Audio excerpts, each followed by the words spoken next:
खुलुमबाय आं सिबिरानि ब्रह्म नोंथांमोननिसिम फिन आं सानसेयारि खौरां लानानै फैबावबाय नोंथाङा जुदि चेनेलाव गोदानबा सानफ्रोमबो फुंनि समाव खौरां मोननो थाखाय एसबी बड' निउज चेनेलखौ साबस्क्राइब खालामनानै ला नोंथाङा बे चेनेलाव सानफ्रोमबो फुंनि समाव खौरां मोननो हागोन।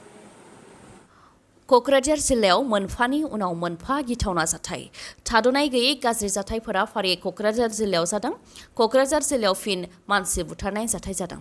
जाय समाव बिटिआर सोरखारा बिटिआरआव बुथारनाय गैयै हिंसा गैयै खालामनो थाखाय खामानि मावबाय थानायखौ मिथिहोदों। बे समाव क'क्राझार जिल्लायाव बांसिनसो समाज बेरेखा आरो आयेन बेरेखा खामानिफोरा नुजाथिदों। फिन गोथै देहा बोखांनो हादों क'क्राझार जिल्लायाव। क'क्राझार जिल्लानि बालाजान पुलिस आउटपस्टनि सिङाव थानाय सुथारपारायाव सेक्ले सरेन मुंनि सुबुंनि गोथै देहा बोखांनो हादों। पुलिसा फोरमायथिनाय बादिब्ला सेक्ले सरेन उफ्रा मुं राजाया थांनाय 31 अक्ट'निफ्रायनो गोमानानै दंमोन। दा राजानि गोथै देहाखौ बोखांनो हाबाय। मिनि सरेन मुंनि सुबुङानो राजाखौ बुथारदोंमोन। फोरमायथिनाय बादिब्ला राजा आरो मिनि सरेननि गेजेराव नखरारि सोमोन्दो दंमोन आरो नखरनि जेंनाखौ लानानैनो बे बुथारनाय जाथाया जानो मोन्दों। राजा सरेनखौ मिनि सरेना 31 अक्ट'नि हरनि 2 रिंगायावनो बुथारदों। रुवाजों बुथारनायनि उनाव आबाद फोथाराव फबनानै दोननायखौ मिनि सरेना गावनो सिमान लाबाय। दा मेजिस्ट्रेटनि बिथोन बायदियै लोगोआव साखि लाफानानै सेक्ले सरेननि गोथै देहाखौ बोखांफिननाय जाबाय होननानै फोरमायथिदों। ओनसोलनि रायजो राजाफोरा फोरमायथिनाय बादिब्ला थांनाय 2017 मायथाइयावबो मिनि सरेननि दैदेननायावनो सेक्ले सरेननि बिमाखौ दायनिनि सन्देहआव बुथारनाय जादोंमोन। जायनि थाखाय मिनि सरेनखौ पुलिसफोराबो हमदोंमोन। बै समावनो हाराहास्ति खालामजानो गोनां जायोब्ला राजाखौबो बुथारनो हुमखि होखादोंमोन मिनि सरेना आरो हुमखि होनाय बायदि गमामायैनो दा राजाखौ मिनि सरेना बुथारबाय होननानै फोरमायथिदों ओनसोलनि रायजो राजाफ्रा। क'क्राझार जिल्लायाव 13 बोसोर बैसोनि उन्दै बर' हिन्जावसाखौ जिनाहारि खालामग्रा 4 मुस्लिम दुथांफोरखौ फासि होनो थाखाय क'क्राझार जिल्ला दुलाराय बर' फरायसा आफादा गोख्रोङै दाबि दैखांदों। दुथां आश्राफुल आली, रकिबुल हक, ताइरुल आली आरो दिलदार आली शेखनि मुसुखा बानायनानै मुसुखा सावनानै गोख्रोङै दाबि दैखांदों दुलाराय बर' फरायसा आफादनिफ्राय। फोरमायथिनो गोनांदि क'क्राझार जिल्लानि सालाकाथि पुलिस आउटपस्टनि सिङाव थानाय काउनिया बासानि 4 लाइमोन मुस्लिम दुथांफोरा सासे बर' हिन्जावसाखौ हानजायै जिनाहारि खालामदोंमोन। जिनाहारि खालामजानाय नखरनि आरो ओनसोलनि रायजो राजाफ्रा फोरमायथिनाय बायदिब्ला बे जाथाया थांनाय 25 जुनावनो जानो मोन्दोंमोन। हिन्जावसा गथ'आ सामफुर दैमायाव दुगैनो थांनायावनो मुस्लिम सेंग्राफोरा हिन्जावसानि सायाव गाग्लोबनानै हिन्जावसाखौ हानजायै जिनाहारि खालामदोंमोन। जायजों हिन्जावसाया लोरबां जानानै दं आरो सोमखिखांनानै दं होननानैबो फोरमायथिदों। बेनिखायनो बिटिसि सोरखारखौ आरो प्रशासनखौ मदद होनो थाखाय खावलायहरदोंमोन। लोगोसे दायनिगिरिफोरखौ जाहाथे फासिनि साजा होयो बेनि थाखायबो दाबि दैखांदोंमोन ओनसोलनि रायजो राजाफोरजों लोगोसे नखरनि सुबुंफोरा। हादराव जिनाहारि, सेक्सुएल एसल्ट आरो बुथारनाय बायदि दाय मावनायनि सायाव गोदान आयेन लाबोनो थाखाय मिरु नखर मन्त्रि अमित शाहआ पार्लियामेन्टआव बिल थिसनदों। गुबुन गुबुन जाथायनि सायाव गुबुन गुबुन आयेन बानायदों। जेरै जिनाहारि खालामनायनि दायाव साजाखौ 7 निफ्राय 10 बोसोर बांहोनाय जागोन। 16 बोसोर बैसोनि उन्दैसिन हिन्जावसा गथ'खौ जिनाहारि खालामोब्ला जिउ जोबजासे जोबथेसालियाव थानायनि साजा होनो हागोन। 12 बोसोरनि उन्दैसिन हिन्जावसाखौ जिनाहारि खालामोब्ला थैनायनि साजाबो होनो हायो। हानजा जिनाहारि खालामोब्ला दायनिगिरिखौ 20 बोसोर जोबथेसालियाव थानायनि साजा होनो हायो। बेनि अनगायैबो थैनायनिबो साजा होनो हायो। जायखिजाया उन्दै गथ'सानि हेंथायै हाबा मावोब्ला 10 बोसोरसिम साजा होनो हायो आरो बेफोर साजाखौ 3 बोसोरनि गेजेरावनो मोननो नांगोन दुथाङा। बेबायदिनो गोदान बिल थिसनदों अमित शाह बिथाङा आरो बेफोर बिला जुदि पार्लियामेन्टआव पास जायोब्लानो हादराव बे गोदान आयेना बाहायजागोन।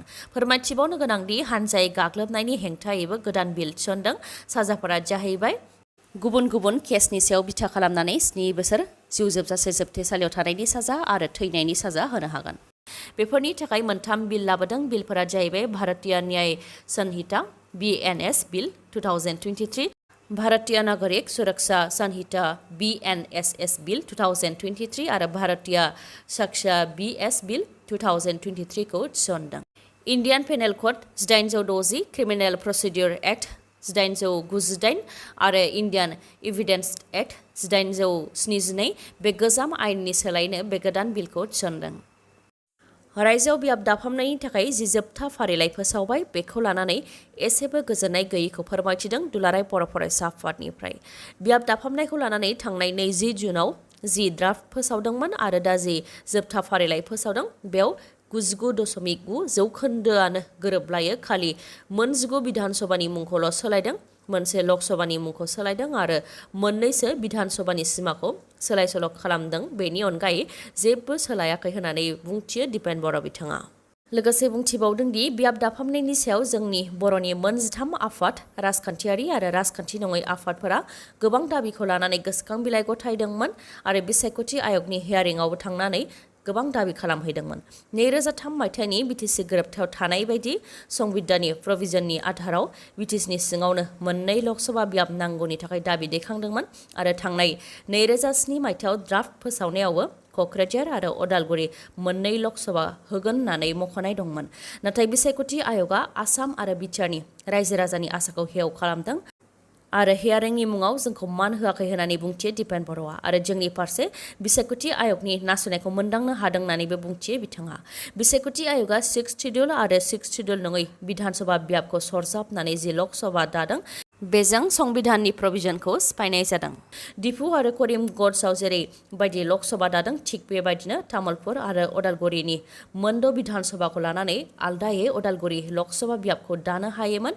नाथाय रायजो राजाफ्रा गोबां दाबि खालामनायनि थाखायल' बिथांमोनहा खालि दरं लकसभानि मुंखौ सोलायनानै दरं उदालगुरि लकसभा मुं होदों। नाथाय मुं सोलायनायजोंल' जोंनि राजखान्थि मोनथाया आरो 6 शिड्युलनि आयेनखौ रैखाथि होनो हाया।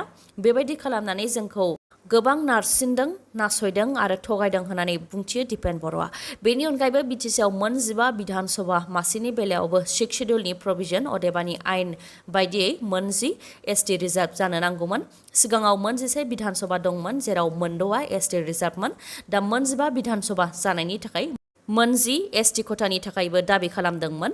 अट'नमास डिस्ट्रिक्ट काउन्सिलनि आर्टिकल 330 आरो 332 नि आयेन बायदियै एसटि रिजार्भ दाबि खालामदोंमोन। नाथाय बिसायख'थि आय'गआ संबिधाननि मोनसे फसंथान जानानैबो संबिधानखौ रैखाथि होनायनि हाबाखौ मावाखै आरो बर'फोरनि आफादा दाबि खालामनाय बायदि मोनसेबो मावाखै। बेनिखायनो गासैबो माहारियारि आफाद आरो राजखान्थि आफादफोरा सावरायनानै आयेन बा संबिधाननि सिङाव मा राहा लानो हायो बेनि सायाव थांखि लागोन होननानै बुंथियो दिपेन बर'आ। एबसुनि अनगायैबो बिपिएफ दोलोनिफ्रायबो बियाब दाफामनायनि लिस्ट फोसावनायखौ लानानै गोख्रों रावजों सोंखारिदों।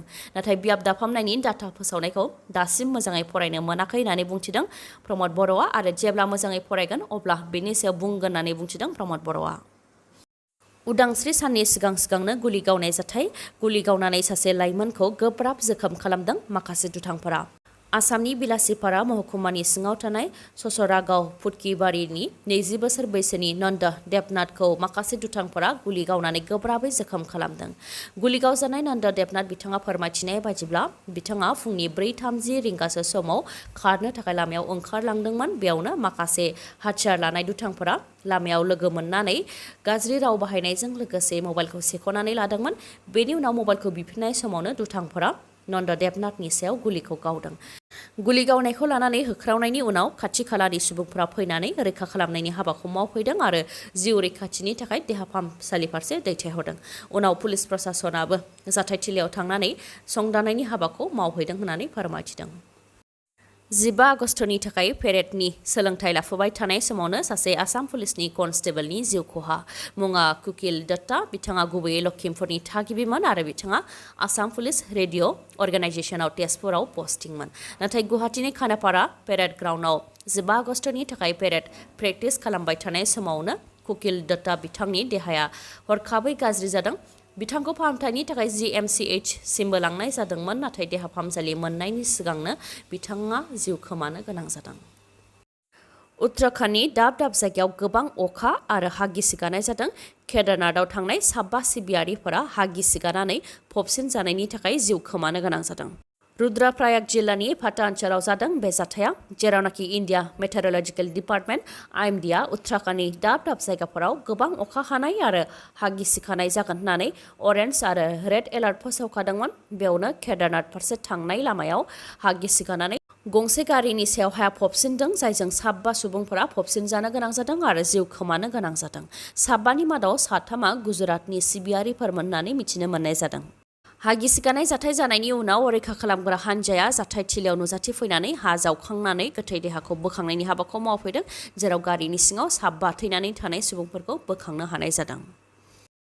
खौरांखौ जोबजासे नायनायनि थाखाय गोजोन्थों। नोंथाङा जुदि खौरांखौ मोजां मोनदोंबा अन्नानै लाइक, कमेन्ट आरो शेयार खालामनो दाबाव। गोजोन्थों।